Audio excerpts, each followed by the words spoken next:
The crystal chandeliers of the Corinthia Grand Hotel didn't just light the room, they illuminated a brutal social hierarchy. At the very top sat Genevieve Beaumont. She wasn't just a millionaire's wife, she was an executioner in couture, capable of ending a career with a single, whispered word. Everyone feared her husband, the staff, the city's elite, but they never accounted for Clara Sullivan, the new waitress with empty pockets, a desperate secret, and a will of iron. This isn't a story about a rude customer, it's the story of a reckoning. It's about what happens when the most powerful woman in the city is forced to apologize, in tears, to the one person she tried to destroy. To say people feared Genevieve Beaumont was an understatement. Fear is a simple, primal emotion. What the staff at l'Orangerie, the Corinthia Grand Hotel's 3 Michelin star restaurant, felt was something more complex. It was a cold, acidic dread that settled in their stomachs the moment her name appeared on the reservation list. Genevieve Beaumont was not old money. She was something far more terrifying. She was perfected money. She had married Arthur Beaumont, a quiet man whose company, Beaumont Global, seemed to own half the city's skyline. But while Arthur built the empire, Genevieve ruled its social landscape. She was a flawless statue of polished ice, sculpted by the world's best designers, trainers, and, it was whispered, surgeons. Her voice was a low, melodic purr that could, without changing pitch, deliver an insult so precise it could sever a person's self-worth from their soul. Her power was absolute. She had gotten the maitre d' of a rival restaurant fired for offering her the wrong mineral water. She had blacklisted a promising young designer from every major boutique because his dress assaulted her field of vision. She moved through the world not as if she owned it, but as if the world was a slightly disappointing stage built for her exclusive use, and its inhabitants were unprofessional extras. L'Orangerie was her preferred court. The manager, a perpetually sweating man named Mr. Henderson, treated her arrival like a state visit from a hostile foreign power.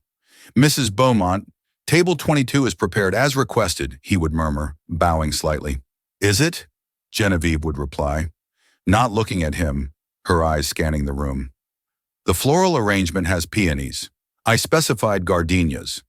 Are we testing my patience today, Mr. Henderson?" "My apologies, Mrs. Beaumont. It will be rectified instantly." "See that it is." She would glide to her table, her husband Arthur trailing behind her like a well-dressed afterthought. Arthur Beaumont was a puzzle. He was a titan of industry, a man who could command boardrooms of sharks, yet in his wife's presence, he seemed to dim, receding into his phone or his thoughts, content to let her manage the soft side of their lives with an iron fist. Into this lion's den walked Clara Sullivan. Clara was not a lion. She was, by all appearances, a mouse.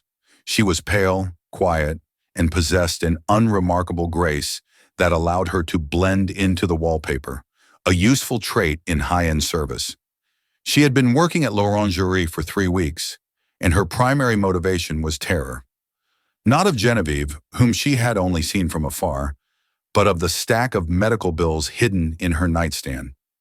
Clara's younger sister, Sophie, was dying. It wasn't a fast, dramatic movie death.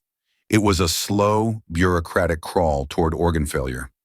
Sophie had a rare congenital heart defect, and the only thing that could save her was an experimental surgery in Switzerland, a procedure with a price tag that looked like the annual budget of a small country. The tips at l'Orangerie were the best in the city. Every fawning "yes, sir," and every refilled water glass was a single drop in an ocean of debt. She could not lose this job. Her only friend on staff was Maria, a veteran waitress with kind eyes and tired feet. "Just keep your head down," Maria advised her on her first day, scrubbing a wine glass. "Don't make eye contact with table 22 unless she speaks to you. Don't offer opinions. Don't breathe too loudly. She's not a person, Clara. She's a weather event. You just have to survive her." Clara watched her one afternoon. Genevieve was dining with 2 other women who looked like thinner, less polished copies of herself. A young busboy, new and shaking, was clearing plates. He tripped just slightly on the thick carpet. It was barely a stumble, but it caused a single silver fork to slide from his tray and land on the floor. The room did not go silent. It froze. Genevieve Beaumont stopped talking. She slowly turned her head. She didn't look at the busboy. She looked at Mr. Henderson, who was already rushing over, his face ashen. "Mr. Henderson," she said, her voice a lethal calm. "Mrs. Beaumont, 1,000 apologies. This young man is—" "I don't care who he is," Genevieve said, placing her napkin on the table. "He is an instrument of incompetence. His presence has ruined my meal. I come here for excellence, not for agricultural theater. Have him removed." "Of course, Mrs. Beaumont, at once." The busboy, a kid of maybe 19, was blinking back tears. "But I just removed," Genevieve repeated, turning back to her friends as if he had already ceased to exist. The boy was fired before Genevieve's car had even reached the valet. Clara watched it all, her stomach churning. She thought of Sophie, of the bills, of the crushing, indifferent weight of the world. She held her silver tray a little tighter. She wasn't just surviving a weather event. She was surviving a plague. The spark that lit the fuse was not a fork. It was a glass of 1982 Petrus. It was a Tuesday evening, and l'Orangerie was hosting the Beacon Charity Luncheon, one of Genevieve's pet projects. The room was a sea of old money and new ambition. Clara, whose section unfortunately included the main dais, was moving with the practiced, invisible steps of a ghost. Her focus was absolute. Sophie had a pre-op consultation the next morning, and Clara had promised to wire the down payment. She just had to get through the next 3 hours. Genevieve was at the head table, radiant in a severe white suit, holding court. Beside her sat a flustered-looking tech billionaire named Michael Abernathy, who seemed unused to the rigid protocols of Genevieve's world. Abernathy was telling an animated story, using his hands far too much. Clara was approaching from his left, her sole purpose to refill his water glass. It happened in surreal slow motion. Abernathy gesticulated wildly, his elbow catching the stem of his own wine glass. The glass, filled with a deep red, frighteningly expensive liquid, toppled directly onto Genevieve. A wave of dark crimson splashed across the pristine white lapel of her suit. A collective, horrified gasp sucked the air from the room. All conversation ceased. The clinking of cutlery stopped.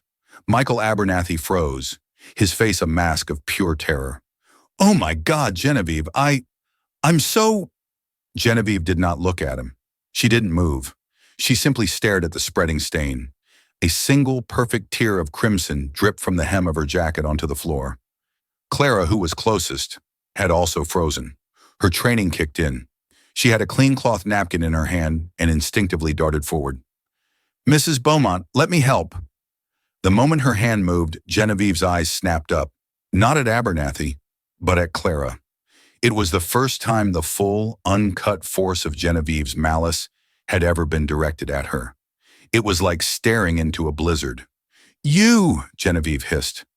The word was quiet, but it cut through the silence like a razor. Clara stopped, the napkin held uselessly in her hand. "Ma'am, you!" Genevieve rose slowly from her chair, a queen ascending a throne of judgment. "You clumsy, incompetent child." Clara's blood ran cold. "Mrs. Beaumont, I didn't—" "You," she repeated louder now for the whole room. "You jostled him. You distracted him.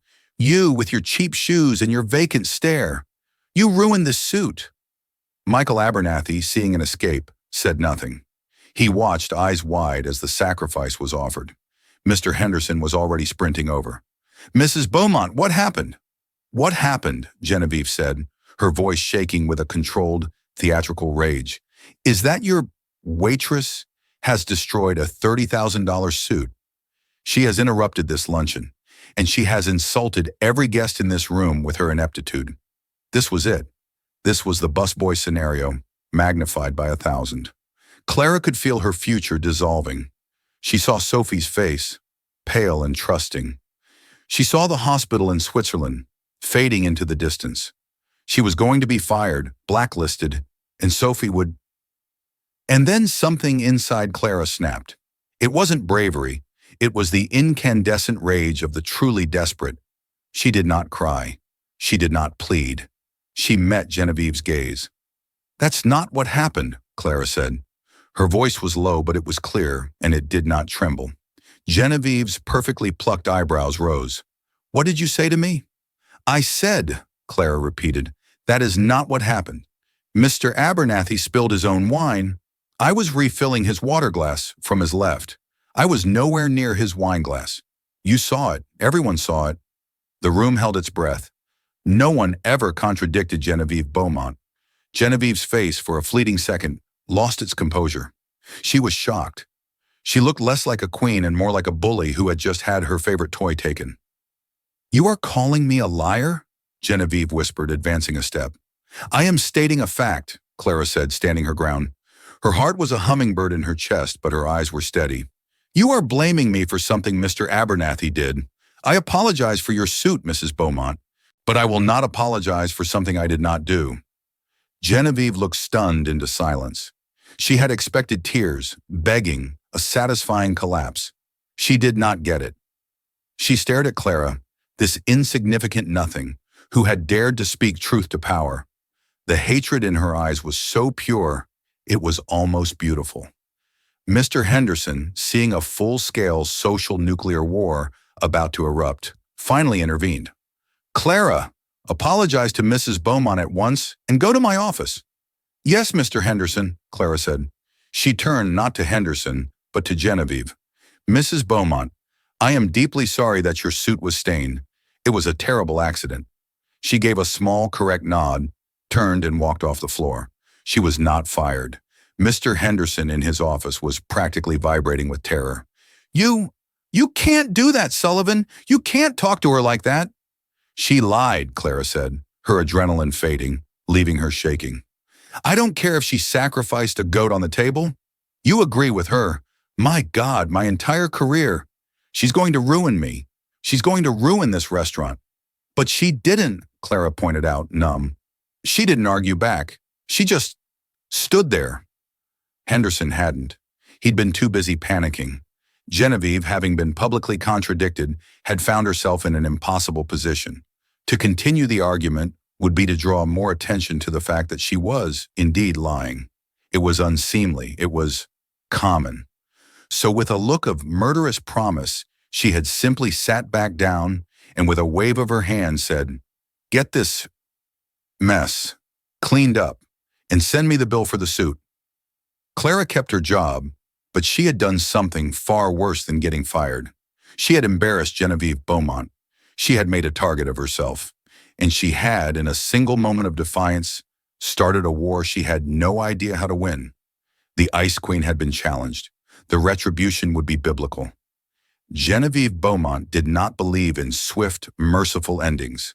She was a connoisseur of slow, agonizing destruction. She wouldn't just get Clara fired. She would dismantle her, piece by piece, until Clara wished she had been fired for spilling the wine. The campaign began subtly. First came the complaints. Suddenly, Clara's section was a minefield of errors. "My water is tepid," Genevieve would murmur to Mr. Henderson, despite the ice visible in her glass. "The new girl, Clara, seems distracted." "My soup was cold," she'd mention a day later, after sending it back twice. "She's just not up to l'Orangerie's standards, is she?" Then came the online reviews. Anonymous, of course, but the language was pure Genevieve. "Dined at l'Orangerie, a place I once considered a haven. Was served by a waitress named Clara. Her attitude was appalling, her service negligent. She was rude, dismissive, and seemed to find her job beneath her. A restaurant of this caliber should not be employing people from the gutter. It has tainted the entire experience. I will be taking my business to the Carlisle." Another appeared on a different site. "Avoid the new pale-haired waitress, Clara. She deliberately ignored our table, and I'm almost certain she overcharged us on the wine. Check your bills. Such a disappointment."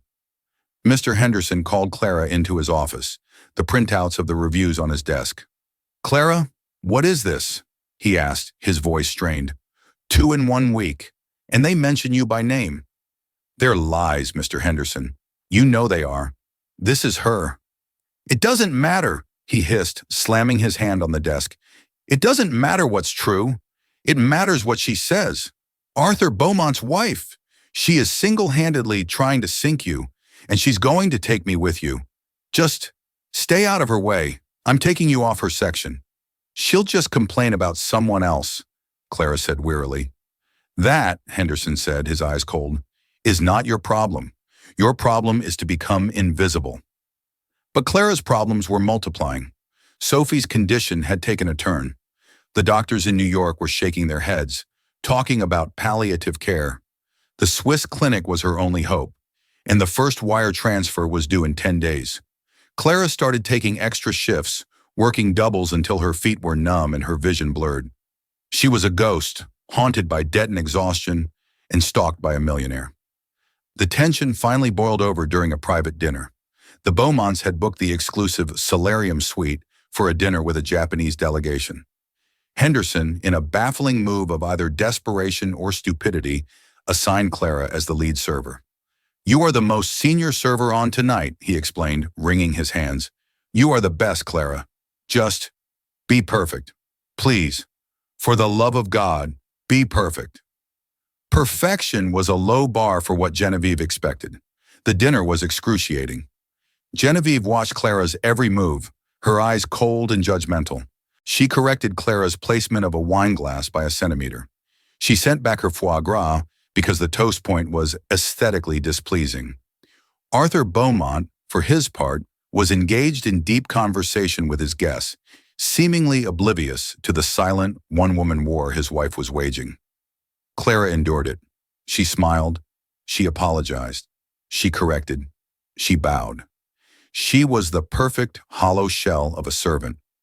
She thought of Sophie's weak smile, and she found a well of patience she didn't know she possessed. Finally, the dinner concluded. The delegation left, all bows and smiles. Arthur looked pleased. Genevieve looked bored. "That was adequate, I suppose," Genevieve said to her husband as she retrieved her small beaded clutch from the table, although the service was, as expected, subpar. "Oh, it seemed fine to me, darling," Arthur said, already checking his phone. Genevieve shot Clara a final look of pure venom. "See that you clear this room properly. I don't want a single crumb left for the morning." "Yes, Mrs. Beaumont." They left. Clara leaned against the wall, the adrenaline leaving her body in a rush, making her dizzy. She just had to clear the table, and she could go home. She was stacking plates when she saw it. Half hidden under a discarded napkin was Genevieve's clutch, the small, impossibly expensive beaded bag. She must have set it down and forgotten it. Clara's first instinct was to run after her. Her second, darker instinct was to throw it in the trash. She picked it up. It was heavier than it looked. As she lifted it, the clasp, which must not have been properly secured, popped open. The contents didn't spill, but she saw the corner of something slip from the silk lining. Clara froze. She gently pulled the bag open to push the item back in. It wasn't a credit card or a compact. It was an old photograph, a cheap drugstore print from the 90s, folded and worn soft at the creases. Curiosity, a luxury she hadn't been able to afford in months, overwhelmed her. Her hands shaking, she pulled the photo out and unfolded it. It was a picture of two young women, 20, maybe 21, standing in front of a rundown diner. They had their arms around each other laughing. They both wore the same cheap pink and white striped waitress uniforms. One woman was a brunette with a wide, hopeful smile. The other, Clara's breath caught. The other woman was Genevieve. But it wasn't Genevieve. Not the polished, icy creature of l'orangerie. This was a different person. Her hair was a brassy, unkempt blonde. Her makeup was caked on. She had a gap-toothed smile and a hard, hungry look in her eyes, even as she laughed. Clara turned the photo over. On the back, written in blue ballpoint pen, was a message. Jenny and Elise. The Gilded Cage, Cleveland, 1998. My ride or die. Someday we'll own this whole damn town. Clara stared at the name. Jenny. Who in the world was Jenny? Clara didn't sleep that night. She held the photograph like it was a grenade. Jenny. She felt a prickle of guilt for invading Genevieve's privacy, but it was quickly extinguished by the memory of the woman's cruelty. This photograph was a crack in the marble facade. It was a key. Clara just didn't know what door it opened. Her first stop wasn't the police. It wasn't a lawyer. It was the staff computer in Mr. Henderson's back office. At 3 a.m. after her shift, she typed in the clues. The Gilded Cage, Cleveland, 1998. The first few results were nothing, but then she found a link to an archive blog about lost restaurants of Cleveland, and there it was, a picture of the same diner. It had burned down in 2003, but the article mentioned its local flavor. Okay, so Jenny, was a waitress from Cleveland. She'd reinvented herself. It was a classic American story. It wasn't a crime. But what about the other woman, Elise? Clara typed in Elise, Gilded Cage, Cleveland, 1998. Nothing. She tried a different combination. Elise Thompson, she guessed, pulling a common name from the air. Jenny, Cleveland. Still nothing. She went back to the photo. Jenny and Elise. She searched for the name of the diner and the date. She scrolled through digitized archives of the Cleveland Plain Dealer from 1998 and 1999. It was tedious. She was looking for a needle in a haystack without knowing what the needle looked like. She was about to give up when she changed her search term. She didn't search for Jenny. She searched for Elise. Elise Thompson, missing, 1999. A single, small article popped up from a local news archive, dated March 4th, 1999. Local woman missing.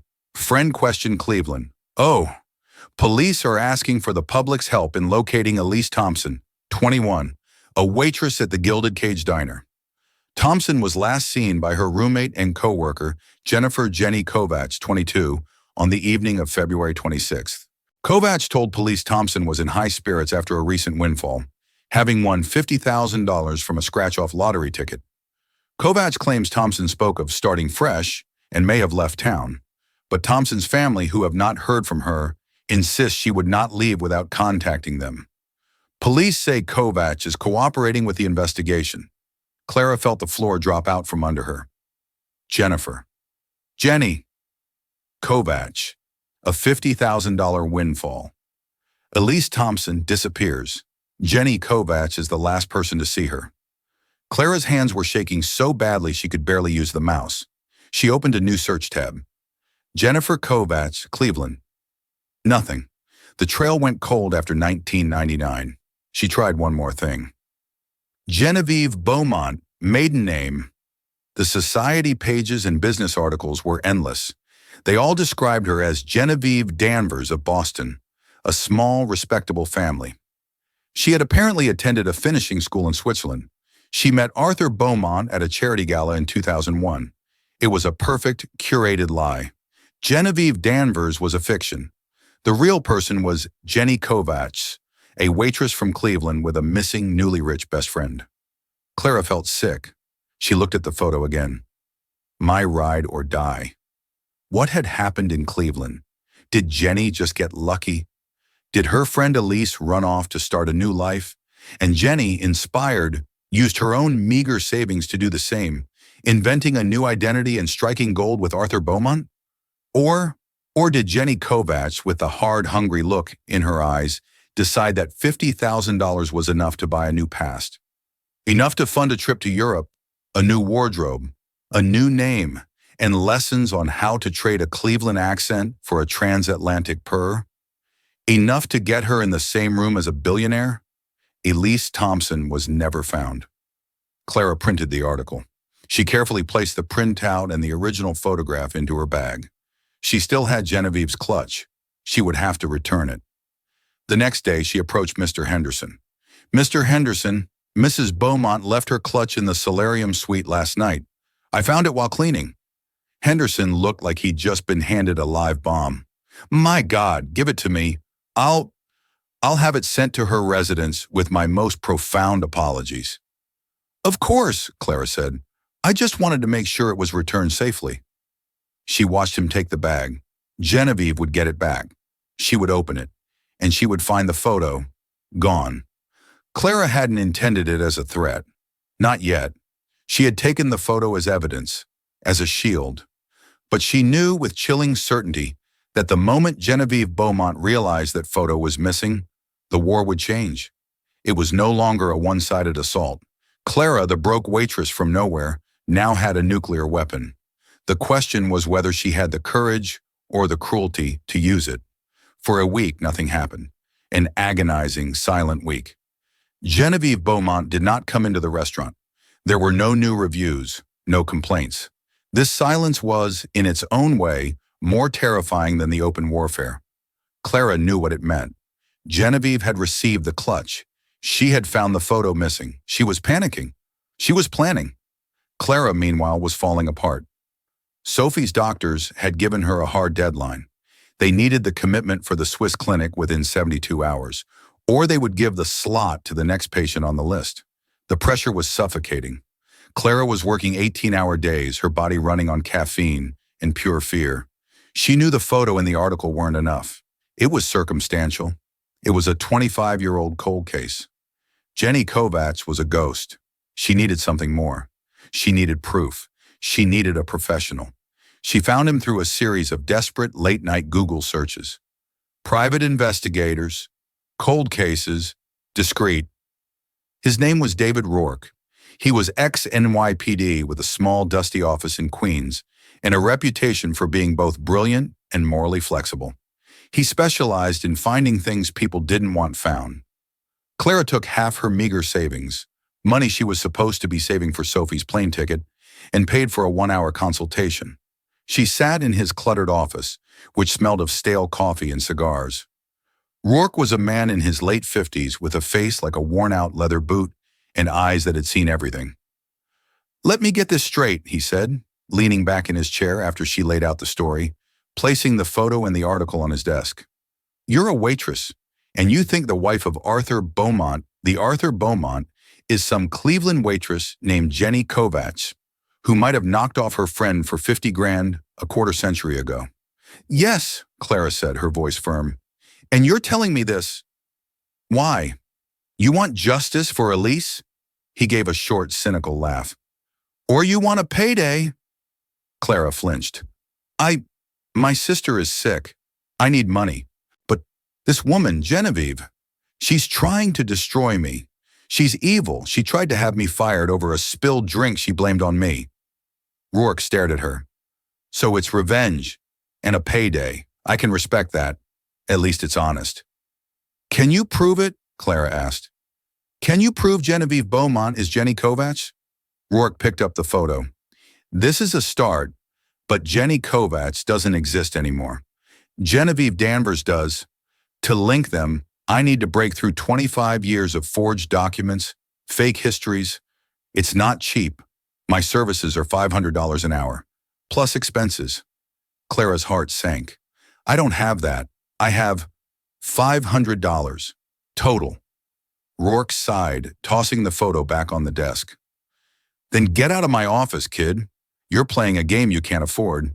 You're holding a king, but the other player has a nuclear arsenal. You're going to get yourself crushed." "Please," Clara whispered, the desperation finally breaking through her composure.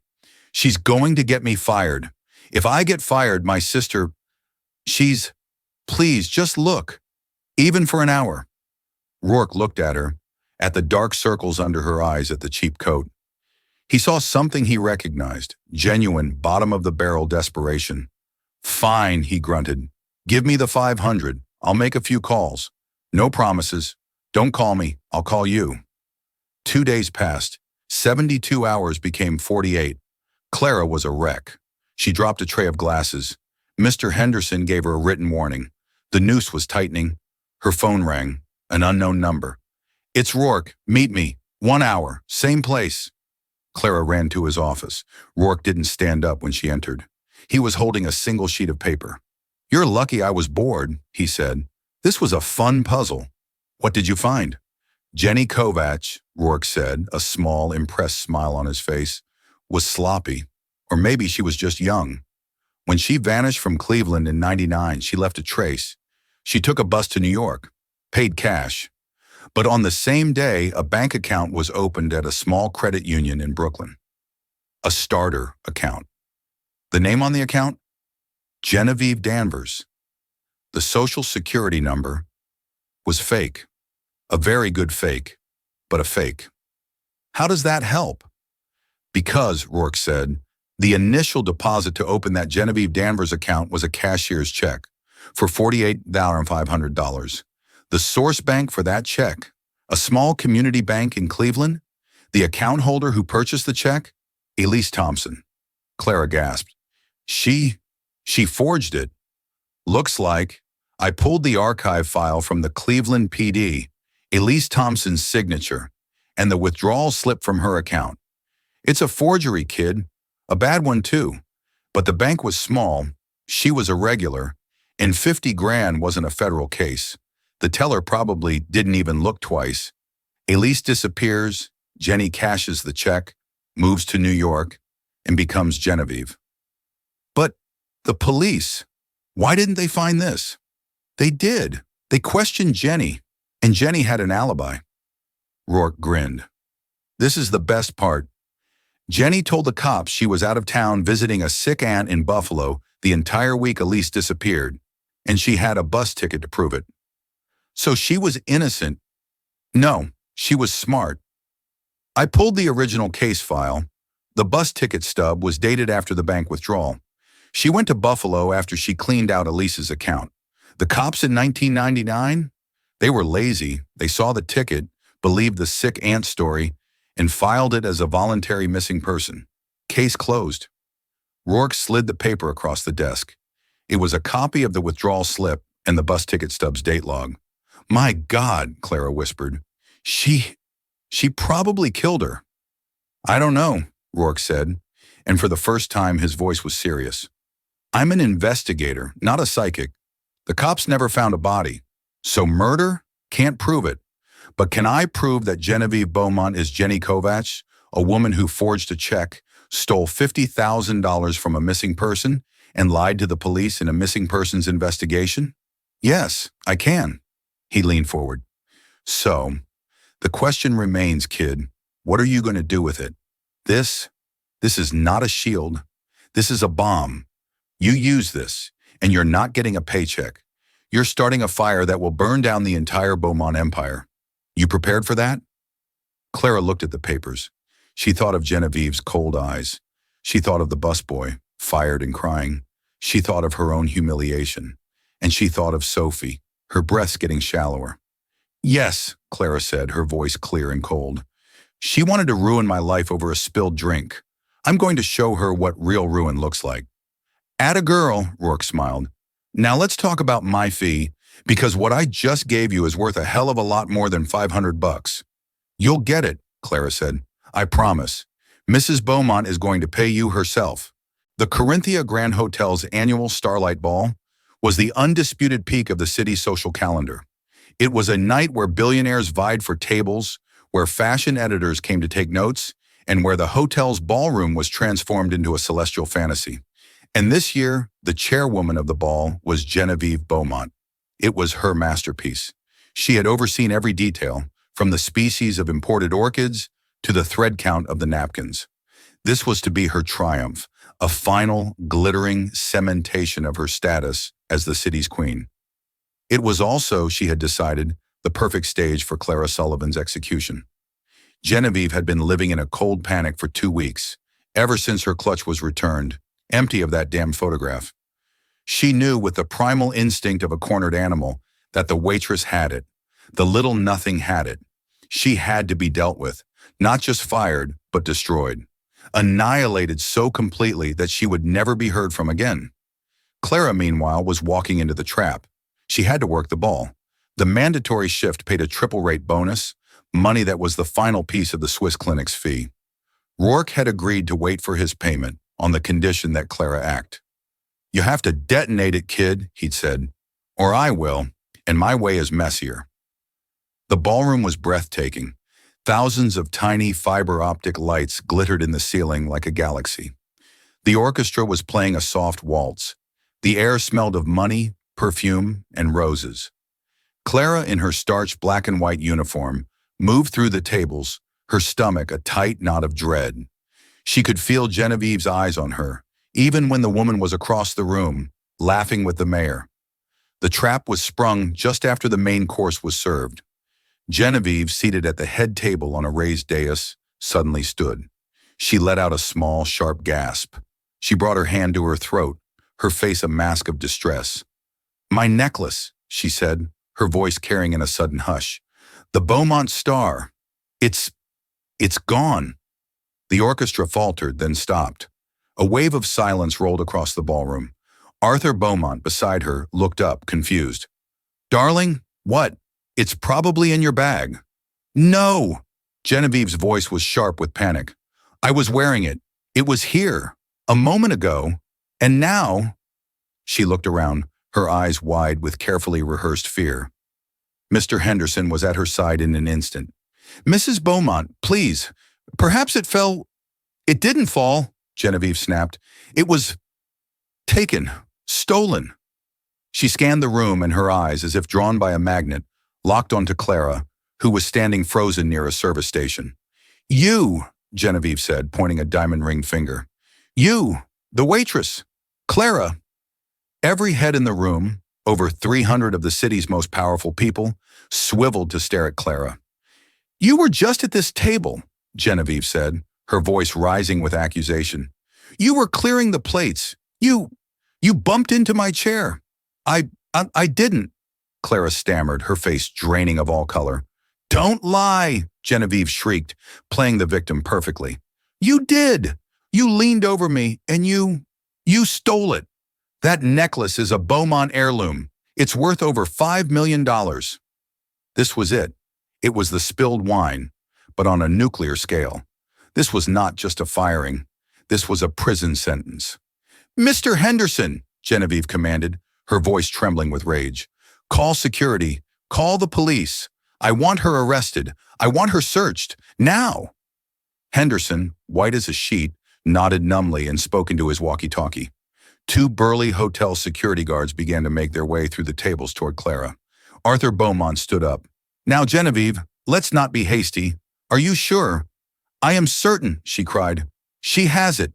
Search her. Search her pockets. Her locker. She's a thief." The guards reached Clara. The entire ballroom was watching. Clara could see the smirks on the faces of some of the guests, the whispers. "That's the one. Heard she was trouble." Clara looked at Genevieve. The woman was standing on the dais, her face a perfect mask of tragic distress, but her eyes were gleaming with pure, triumphant hatred. She had won. She had finally, publicly, crushed the insect who had dared to defy her. Clara was terrified. Her legs were jelly. She saw her life ending. She saw Sophie, and then she remembered Rourke's file. She remembered the forged check. She remembered Elise Thompson. The terror vanished. It was replaced by something cold, hard, and absolutely clear. "Stop," Clara said. Her voice wasn't loud, but it was so sharp with authority that the guards, one of whom was reaching for her arm, actually paused. "Stop," Clara said again, louder. She looked not at the guards, not at Henderson, but directly at Genevieve Beaumont. "You won't find the necklace on me, Mrs. Beaumont." "Of course you'd say that, you little thief," Genevieve spat. "Search her." "You won't find it," Clara continued, her voice ringing through the silent ballroom, "because you made a mistake." Genevieve's triumphant expression faltered, just a fraction. What are you talking about?" "You're so desperate to frame me," Clara said, taking a single step toward the dais. "You forgot which piece of jewelry you were wearing tonight. The Beaumont star is a necklace." Clara pointed, not at Genevieve's throat, but at her wrist. "That," Clara said, "is the Beaumont Starfire bracelet, and you're still wearing it. It's on your left wrist, partially hidden by your cuff." A collective, massive gasp filled the room. Genevieve froze. Her eyes snapped down to her left wrist. There, glittering under the ballroom lights, was the enormous $5 million diamond and sapphire bracelet. In her lust for Clara's blood, she had misremembered her own script. She'd meant to hide it and claim it was stolen, but had accused Clara before she'd even taken it off. The silence that followed was a physical weight. It was the sound of an executioner's blade stopping an inch from the neck. Genevieve's face, for the first time, turned a deep, blotchy red. The humiliation was instant, cosmic, and total. She had, in front of the entire city, tried to frame a waitress for stealing a bracelet she was visibly wearing. Arthur Beaumont stared at his wife, his face a sudden blank mask of confusion and dawning horror. I Genevieve stammered, trying to pull her cuff over the glittering diamonds. I was confused. The, the stress, but no one was listening. They were all staring at Clara. Clara, however, was not done. This was not enough. She walked forward, stopping at the base of the dais, looking up at the woman who had tormented her for weeks. The entire ballroom was her audience. You wanted to ruin me, Clara said, her voice quiet but carrying in the dead silence. You wanted me arrested. You wanted me to go to prison. You insolent, Genevieve began, her voice a venomous whisper, but the power was gone. She was just a woman on a stage who had made a fool of herself. You tried to ruin my life over a spilled drink, Clara continued, as if Genevieve hadn't spoken. You tried to destroy my reputation with lies. All because I wouldn't let you blame me for your guest's mistake. Get her out of here, Genevieve shrieked at Henderson, but her voice was cracking. No, Clara said. I'm not going anywhere, because I know who you are. This was not part of the script. Genevieve's eyes widened, the humiliation being replaced by a new, colder emotion, fear. I had a very interesting conversation with a man named David Rourke, Clara said, her voice dropping to a conversational, almost pleasant tone. He's an investigator, ex-NYPD, very, very good at finding things. Genevieve's hand went to her throat, the real one. He was looking into an old friend of yours, Clara continued, her voice a steel blade. From Cleveland, someone named Elise Thompson. The name hit Genevieve like a physical blow. She stumbled back, gripping the table for support. The color drained from her face, leaving her a ghastly white under the spotlights. Arthur Beaumont, hearing this, turned to his wife. Genevieve, what is she talking about? Who is Elise Thompson? Genevieve couldn't answer. She was staring at Clara, her mask of perfection shattered, revealing the terrified, cornered animal beneath. He found the old police file, Mrs. Beaumont, Clara said, her voice merciless. The file from 1999. He found the withdrawal slip for $50,000, the one with the forged signature. He found the bus ticket stub, the one you used for your alibi, the one that proved you lied to the police. Genevieve was hyperventilating. Small, sharp animal sounds were coming from her throat. He knows what you did, Clara said, her voice a final, soft judgment. He knows everything. Jenny. Boom. The name Jenny was the final shot. Genevieve Beaumont, the Ice Queen, the social executioner, the flawless statue, crumpled. She let out a choked sob. No, please, she whispered, looking at Clara with eyes of raw, primal terror. This wasn't social ruin. This was prison. This was the end of everything. All I wanted, Clara said, her voice ringing with the truth, was to do my job, to pay for my sister's surgery. You tried to take that from me. You tried to frame me for a grand felony, in front of everyone. Clara took one step up onto the dais. She was now eye level with the weeping woman. You owe me an apology, Clara said. Genevieve just sobbed, her body shaking. You owe me an apology, Clara repeated, her voice iron. Not for the bracelet, for everything. Say it. The entire room watched, breathless, as the greatest power shift in the city's history played out. Genevieve looked at Clara, her makeup running, her perfect facade destroyed. She looked at her husband, whose face was a storm of unreadable, cold fury. She looked at the hundreds of faces staring at her, no longer with fear, but with pity and disgust. She was Jenny Kovach again, the waitress from Cleveland, cornered and with no way out. I'm sorry, she whispered, the words catching in her throat. Louder, Clara commanded, her voice devoid of pity. For everyone you just tried to convince I was a criminal. Genevieve Beaumont drew a shuddering breath. She looked out at the sea of faces, her worst nightmare made real, and she broke. I'm sorry, she shrieked, the words tearing from her throat in a wave of hysterical sobs. I'm sorry, I'm so sorry. Please, I'm sorry. She collapsed into her chair, burying her face in her hands, her shoulders heaving as she wept uncontrollably. Clara Sullivan just watched her for a moment. She had done it. She had toppled the queen. She straightened her small black bow tie. She gave a single curt nod. Then in the stunned, absolute silence of the Starlight Ballroom, she turned, walked off the dais, and exited through the service door, leaving the wreckage of Genevieve Beaumont's life behind her. The Starlight Ball ended not with a standing ovation, but with the awkward, hurried whispers of 300 guests trying to pretend they hadn't just witnessed a public execution. Arthur Beaumont did not say a word. He calmly helped his weeping, incoherent wife to her feet and, without looking at anyone, escorted her from the ballroom. They were gone before the orchestra had the nerve to start playing again. Clara did not go back to her locker. She walked straight out the hotel's side entrance and into the cool night air, breathing deeply for what felt like the first time in months. She sat on a bench, and for 10 minutes, she just shook. She didn't get fired. The next morning, Mr. Henderson didn't call. No one called. But 2 days later, something happened. An anonymous electronic transfer appeared in her bank account. It wasn't just the amount for Sophie's surgery. It was 3 times that. Attached was a one-word memo. Silence. Clara wired the money to the Swiss clinic. She called David Rourke and transferred him his fee, which was substantial. "Pleasure doing business with you, kid," he said on the phone, a note of genuine respect in his voice. "You got more guts than half the cops I ever knew." What happens now?" Clara asked. "To her? To Jenny?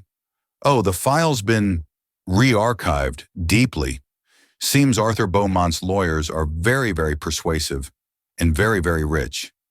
They made a significant contribution to the Cleveland Police Retirement Fund. The case is staying cold. Forever. So she gets away with it?" Clara felt a pang of disappointment. "Kid," Rourke said, "listen to me. She didn't get away with anything. She's not going to prison, no, but she's in a different one. She's trapped. Her husband knows exactly who she is. Her power? It's gone. She's a ghost. You didn't just expose her, Clara. You erased her." He was right. The gossip columns exploded. Genevieve Beaumont had stepped down from all her charity boards, citing a severe and sudden neurological condition.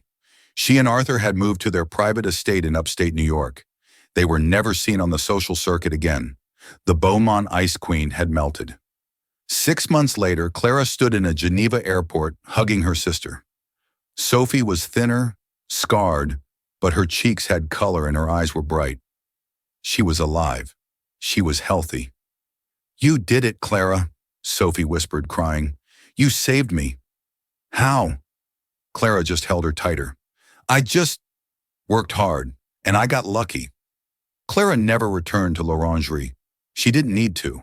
The money from the Beaumonts, hush money, conscience money, whatever it was, gave her a new life. She enrolled in nursing school, inspired by the people who had saved her sister. She had walked into the Corinthia Grand Hotel as a mouse, but she had walked out as a dragon.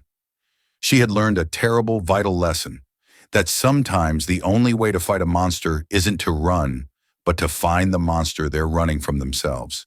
She had been pushed to the edge, and she had found that she would not, under any circumstances, fall.